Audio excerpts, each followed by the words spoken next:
Good day, miss. I'm Tan Hong Shen. I'll be picking up where my partner Evelyn have left. The first slide I'll be presenting is a test of diagnosis HIV. One of the ways will be rapid HIV test. Rapid HIV test can be carried out by blood or oral sample cells from the surface of the gum, not the saliva, as the oral sample cells contain HIV antibodies. The testing shape was exactly the same as pregnancy testing shape. One line means negative, two line means positive. If there's no line, which means invalid result, and have to repeat the test again. There are three stages of HIV. The first stage is called acute HIV. It has flu-like symptoms that occur days to weeks after contracting HIV. The second is called the chronic HIV.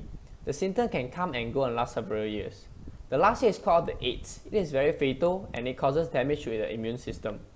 AIDS can only be developed when a person has CD4 cells below 200. Symptoms of HIV and AIDS. Early symptoms of HIV is very similar to cold. The symptoms have sore throat, nausea, skin rashes, and fever. Major symptoms of AIDS can have prolonged fever lasting about 2 to 4 weeks, chronic diarrhea about 2 to 3 times per day, and weight loss about 5% of your normal weight. The severity of how HIV can be transmitted is determined by many factors. Here are the example of the few factors. First, percentage of adult men visiting sex workers, number of sex worker clients per night, percentages of sex workers using condom consistently, and percentages of injecting drug users who are clients of sex workers. Several complications come along with HIV, which include wasting syndrome.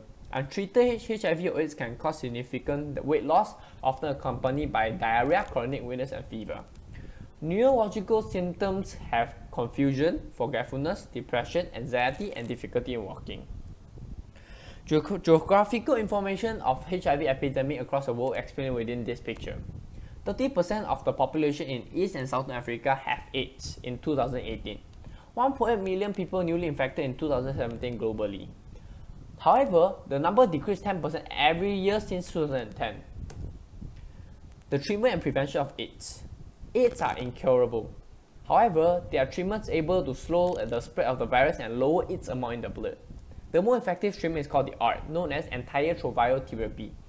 The prevention of AIDS can be limiting number of sexual partners, using latex condom properly at any sexual experience, and seeking treatment immediately after suspect HIV exposure. And here are the references.